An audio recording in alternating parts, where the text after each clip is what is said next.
agira imbaraga zica umuntu bro, aramwisha aramuhitanye aramukumbanisha amutwaye ubuzima.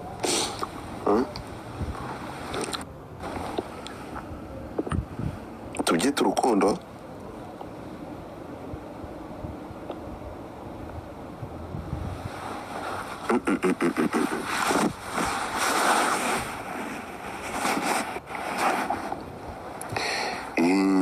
Nta kundi ni kwisubiza aramwisha.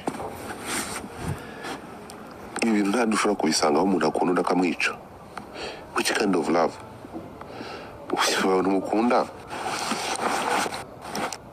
urwo rukundo rutwara ubuzima, ariko abanyarwanda gamwiza ukuri mwiza ukuri mwabantu.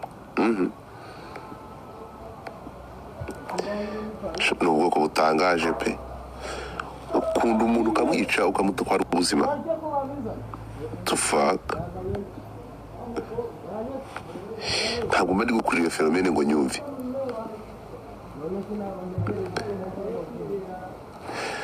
Twemera ko ari ubwicanyi. Urwo rukundo rutwara ubuzima bw'uwo wakunze. What kind of love is that? Mwe bakuru mumbwire, ngira nshobora kuba wenda ntazi ibyo gukunda ibyo ari byo. Ndabera sha, urabona iyi sura ishobora kuba mu rukundo cyangwa iri mu bwicanyi? Iyi sura harimo urukundo rurimo mwebwe mureba. Nanjye nzamura abantu, ariko mukunda kuzamuka. Ndaje mbazamure, kanongere pano mbazamure ngo yitwa Hirwa, urakahira mu nzu yewe. Bakobwa mukunda, ko mukunda uru rukundo turwita iki? Niba muzabirinda kubi. Urukundo ruraha, urukundo ruragwira. Rusa urukundo na kandare. Mushyire muri request zanyu.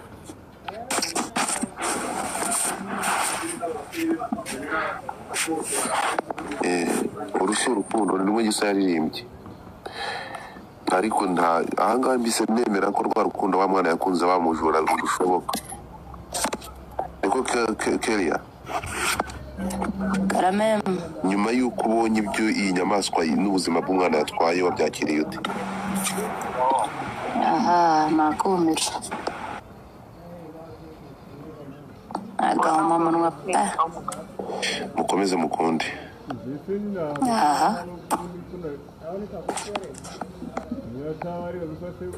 Urukundo rw'umuntu utwara uwo akunda ubuzima, urwo ni urukundo Godfather. Urumva? Urukundo man, urukundo rubaho. Reka nubahirize ibyo abavandimwe bansabye ko iyi nkuru nabanyeretse. None se banarogesha. Ntabwo umuntu umukunda Urukundo akosha kama wambabariye. Nese umugukunda akakurogesha ubagukunda. ntabwo bibaho. None se ntabwo ujya wumva abantu ngo bagiye kurogesha umuntu ngo azamukunde. None se urwo ni urukundo. Nta rukundo. Abagiye kumurogesha ngo mukunda, abagiye kumurogesha ngapfe. Ariko njye sinanakogesha umuntu, gusa nakunzwe nawe cyane uburozi ndubwaho. Abakobwa mugira n'umutima, ubundi iki kintu murana kitaranga ikihebe. Imana yararakaye. Iyo wakunze ariko ntabwo umukobwa ntiyamukundaga, ahubwo iki gihamba ngo cyamenye ko agiye kujya muri Canada. Iwe yisuwe nicyo cyatumye amwica. Famiye yamubujije uriya mukobwa gukundana n'iki kintu. Noneho shaka burya ko nkubwiza ukuruza umufamiye ni kubwira ikintu cy'igitekerezo. Iki ngiki kimenya amakuru y'uko urukumva umukobwa agiye kujya muri Canada. Ariko se akagenda niba amukunda kuko yari kuzamujyana. Arangije aramwica. Kandi umukobwa yarataragikundaga rero cyanze. ibaze. Umuntu wica umuntu mana bari ibindi. Niyo mpamvu nyine iyo umuntu yakurushije umuntu uba ugomba kumureka. Buriya nyine yasubiyeyo gusezera none. Umubyeyi abyiyumva mureka. Noneho ikintu gitangaje, umukobwa ngo ntiyanagikundaga abantu. Ese wowe yagikunda gute? Mubari sinzi umuntu uri kwandika muri comment kandi yareka byandika ngo uyu munsi ngo uyu muhungu yarwaye mu mutwe ngo yajya agasara. Ariko si ibyo bisazi bitwara, ariko si ibyo bisazi nta kasarasa, ariko atishe nyina. Asubisha ibisazi bituma wiyuhagira ukoga ugasa neza ukambara imyenda ariko ukica abantu. Ubwo ibyo ni ibiki? Ariko ibyo bisazi mubwira ni ibiki? Ko atishe nyina.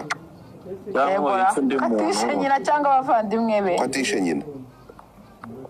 kayasetsa nabyo kuvuga ngo ibisazi ko bitatuma ujya kwica bene wabo. ubu ngubu wasanga urungura uruvandimwe rw'iki gicicanyi akicwa n'uburoro mwimubaga ngo nawe yagize ikiganza ngo yasa na satani asa neza satani yaragowe ubundi icyo abantu birirwa bakora ibintu bibi bakabeshyera satani ariko satani ariko se ko mugira mu nyangire satani ubundi yakora ibintu nk'ibi satani ararenga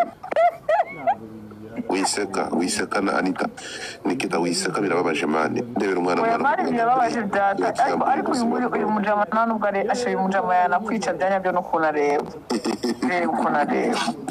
nuko rero ukuntu areba ariko abakobwa bararatinyuka bafite n'umutima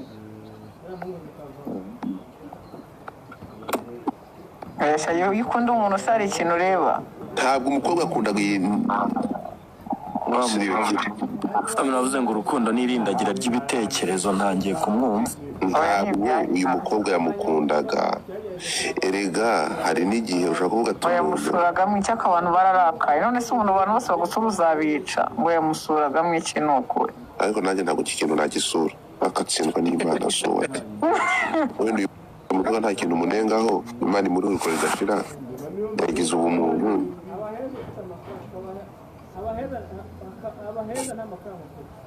ngo none ngo yari yaramukatiye ubu yumvisha yiboneye opportunity yo kujya hanze kiravuga ati sinatuma uwaho yakomana ariko ibaze niyo mpamvu ngo dufata mwabikobwa mwe nta na kimwe kizigera kimenya iyomba umwana ikini yazimana ibaze umwana ufite future ingana gutya imbere ye wallahi cyakoze ku bantu bazanashye nahibyo kuba yari akiri muto noneho uyu musenzi bro kugira ngo umenye ahantu abera umupfuye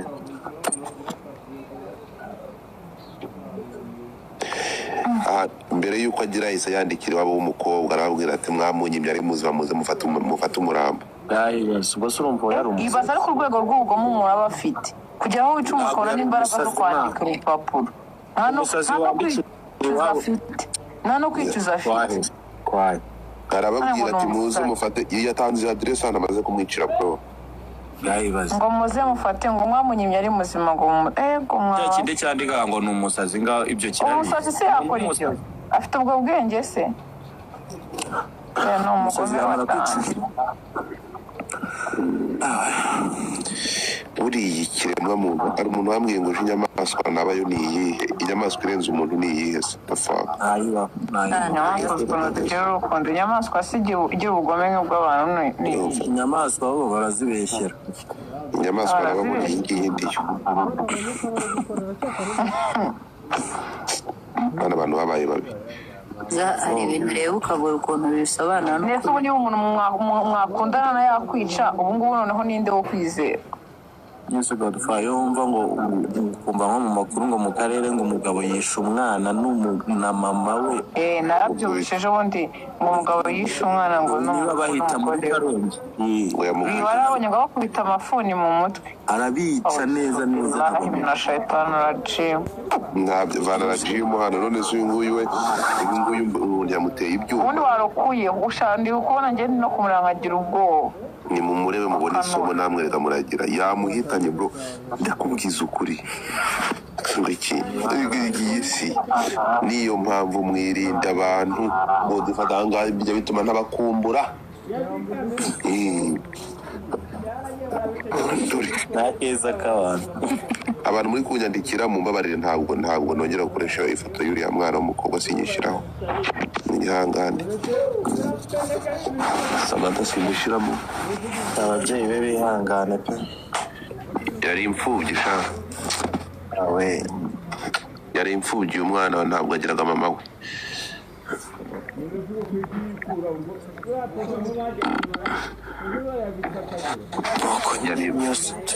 ibibazo uyu mwana ni izina ry'Imana ndebera dore iyi shayitani n'ikuzimu uzapfe kabiri kirangije nacyo kirimanika cyo kirimanika ariko nk'ubu ngubu umugozi w'icyanga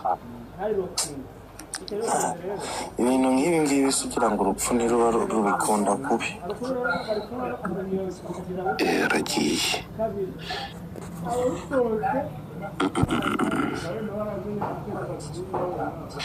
nk'ikibazo niba ukuzimu niba habaho. Godfather we Keza nibwo cyiza ngo mubwire uko byagenze. Najya gusoma ku binyamakuru byo mu Rwanda.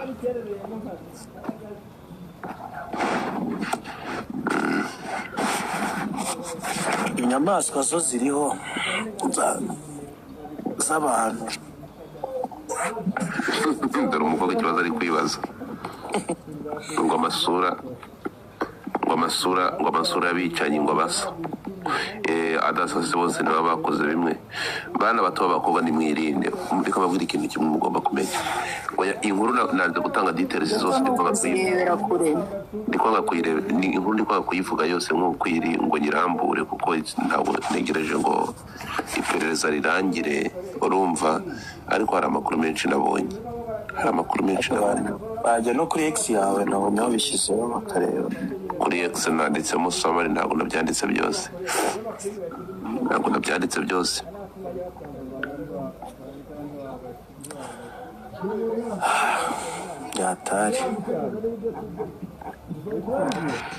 Byatari ntabyo, ibintu birababaje bro.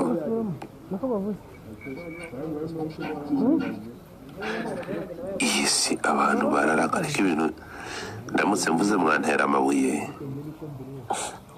ariko ibintu tubifitemo umwihariko. Amusori n'ahandi bajya bapfa, abantu baricana, ariko twebwe biba biri special. N'uburyo tubikoramo mumbabarire kubivuga uko, ariko twe tubona dufitemo umwihariko, tubifitiye impamyabumenyi.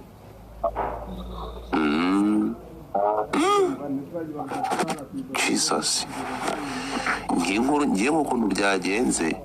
Erega iyi nkuru nuko ndi kwanga kurekuka ntegereje ngo iperereza rimanze rirangire, urimo kumva. Ariko ngewe ku makuru mfite kugeza n'ahantu uyu muhungu yakodeshaga, urimo kumva. Reka mbicecetse nifate, ndaza guturika iperereza nirirangira. Tice iperereza ni inshuro ya gatatu ibintu bibereye i Rulindo. muri Rulindo tena. ubushize wabikoze umugirlfriend we yaranatwite noneho like for real. Rulindo umwe batungwara undi batwigishije gazi. hari n'undi nyine nawe wabikoze nk'uwo nguwo ukuntu yabikoze, ariko nawe girlfriend we yaranatwite. Munyemerere, ngewe ntabwo mfite ukuntu nubaha uko iperereza rikorwa, ariko ngewe ku makuru namaze kubona nyakurikiranije nk'uko nayabonye, urumva. Abanyarwandakazi, Godfather ndaba nifashe kuko